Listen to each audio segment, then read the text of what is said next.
नमस्कार दोस्तों, मेरा नाम है अंशुमन नायक और आप सभी का बहुत बहुत स्वागत है इंडियन डिफेंस न्यूज के डिफेंस टॉक सीरीज में,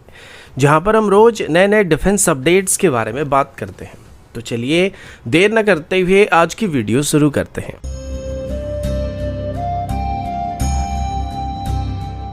आज की पहली अपडेट अस्त्र मार्क 3 मिसाइल को लेकर है, जिसको अभी ऑफिशियली गांडीव का नाम दिया गया है। यह नाम महाभारत के महान योद्धा अर्जुन के धनुष के नाम से प्रेरित है। ये मिसाइल एक नेक्स्ट जनरेशन की बियॉन्ड विजुअल रेंज की एयरटेयर मिसाइल होने वाला है, जिसका रेंज 300 किलोमीटर से भी ज़्यादा होने की उम्मीद किया जा रहा है। इस मिसाइल को सॉलिड फ्यूल डक्टेड रैमजेट यानी कि SFDR प्रोपल्सन पर बेस करके बनाया जा रहा है, जो कि एयरटेयर मिसाइल के सेगमेंट में एक एडवांस टेक्नोलॉजी माना जा रहा है, जो कि इसे मिट्योर मिसाइल जैसे ग्लोबल स्टैंडर्ड की मिसाइल के बराबर खड़ा करने वाला है। SFDR propulsion system atmospheric oxygen का इस्तेमाल करता है, जिस वजह से मिसाइल के अंदर ऑनबोर्ड ऑक्सीडाइजर को स्टोर करने की जरूरत नहीं पड़ता है, जिससे मिसाइल हल्का, एफिशिएंट और ज्यादा पावरफुल होता है।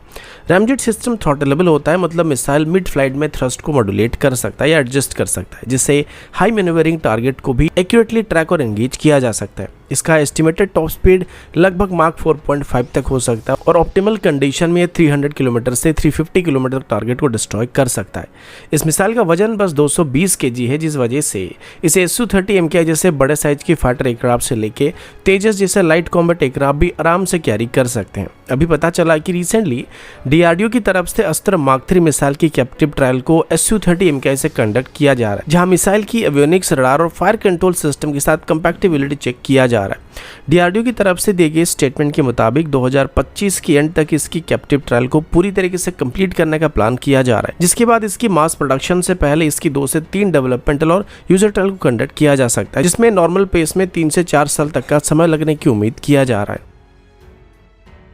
अगला अपडेट भी इंडियन एयरफोर्स की VVR मिसाइल को लेकर है। अभी जैसे कि भारत और पाकिस्तान के बीच तनाव का माहौल बना हुआ है और किसी भी वक्त ये शॉर्ट टर्म कॉन्फ्लिक्ट का रूप ले सकता है या जंग का रूप भी ले सकता है। ऐसे में एरियल वॉरफेयर काफी मायने रखता है और एयर सुपीरियरिटी मेंटेन करने के लिए सबसे अहम चीज जो होता है वो VVR मिसाइल होता है। पता चला कि इंडियन एयरफोर्स की तरफ से भी रिसेंट सिनारियो को देखते हुए करीब 1550 के आसपास VVR मिसाइल को अपनी स्टॉक पाइल में रखा गया है, जिसमें 900 के आसपास R-77 मिसाइल, 400 से ज्यादा अस्त्र मार्क 1 मिसाइल और 250 के आसपास मिट्योर मिसाइल मौजूद है। इसके अलावा अननोन अमाउंट में माइका मिसाइल भी इंडियन एयरफोर्स के आर्सेनल में मौजूद है। कुल मिलाकर अप्रैल 2025 तक इंडियन एयरफोर्स के पास 1550 से ज्यादा VVR मिसाइल होने का रिपोर्ट किया गया। इनमें से जो सबसे ताकतवर VVR मिसाइल होने वाला है, जो कि असल मायने में इंडियन एयरफोर्स को पाकिस्तान के ऊपर VVR एज देने वाला है, वो मिट्योर मिसाइल होने वाला है। मिट्योर मिसाइल का एक्चुअल रेंज आज तक कहीं पर भी पब्लिश नहीं किया गया, लेकिन रफली इसको 150 किलोमीटर से ज्यादा बताया जाता है। लेकिन अगर आप इसकी नो एस्केप जोन की बात करोगे और इसको यूएस की एमराम मिसाइल के साथ कंपेयर करोगे तो इसका नो एस्केप जोन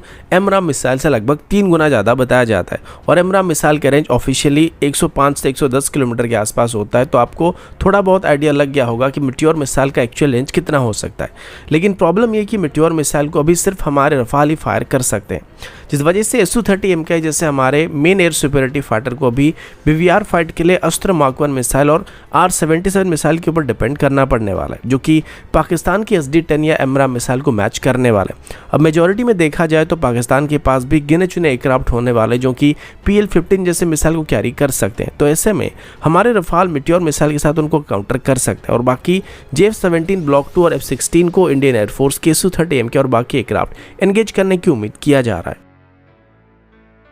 आज की अगली update Indian military aviation sector की तरफ से, जहां एक बड़े डिसीजन के बाद HAL की तरफ से अपनी एडवांस लाइट हेलीकॉप्टर यानी कि ध्रुव हेलीकॉप्टर की आर्मी और एयरफोर्स वेरिएंट के लिए दोबारा ऑपरेशनल क्लियरेंस को इशू किया गया है। क्लियरेंस डिफेक्ट इन्वेस्टिगेशन कमेटी यानी कि DI कमेटी के रिकमेंडेशन के बाद 11 अप्रैल 2025 को ऑफिशियली कंफर्म किया गया है, जिसके साथ एक time bound operational resumption plan को तैयार किया जा रहा है। एडवांस लाइट हेलीकॉप्टर ध्रुव, जो कि HAL के द्वारा डिजाइन और डेवलप किया गया, एक मल्टी रोल हेलीकॉप्टर है, जो कि 1992 में पहली बार उड़ा था और 2002 में इसको सर्विस में शामिल किया गया था। यह हेलीकॉप्टर हाई एल्टीट्यूड मिशन जैसे कि सियाचिन हो जाए, मैरीटाइम पेट्रोल, ट्रूप ट्रांसपोर्टेशन और रेस्क्यू ऑपरेशन के लिए Indian army, Indian air force, Indian navy और इंडियन कोस्ट गार्ड की फ्लीट में एक मेजर हिस्सा बन चुका है। अब तक 300 से ज्यादा ध्रुव हेलीकॉप्टर के इंडियन आर्म फोर्सेस की अलग अलग विंग को HAL की तरफ से डिलीवर किया जा चुका है। इनको अभी अलग अलग सर्विस में इस्तेमाल किया जा रहा है और इसके अलावा इक्वाडोर, मॉरिशस और नेपाल जैसे देशों को भी इसको एक्सपोर्ट किया गया। लेकिन ध्रुव हेलीकॉप्टर का रिकॉर्ड फ्लॉलेस नहीं रहा है। 2002 से 2023 के बीच मल्टीपल क्रैश रिपोर्ट किए गए थे, जिसमें mainly maintenance issue, design flaws और ह्यूमन एरर को ब्लेम किया गया था। रिसेंट ईयर में 2021 में जम्मू कश्मीर में हुई क्रैश और 2023 में कोच्चि के कोस्ट पर नेवी की एडवांस लाइट हेलीकॉप्टर का इंसिडेंट के बाद इस हेलीकॉप्टर की फ्लीट को बार बार टेम्परेरीली ग्राउंड करना पड़ा था। इसके बाद क्या कि 2023 रिपोर्ट ने भी इसकी डिजाइन और क्वालिटी कंट्रोल प्रॉब्लम को हाईलाइट किया था और सिर्फ 2017 से लेकर 2022 के बीच इसकी 12 इंसिडेंट को रिकॉर्ड किए गए थे। सबसे रिसेंट ग्राउंडिंग रिकॉर्ड ईयरली 2025 में हुआ था, जब रोटर ब्लेड और स्ट्रक्चरल सेफ्टी कंसर्न की वजह से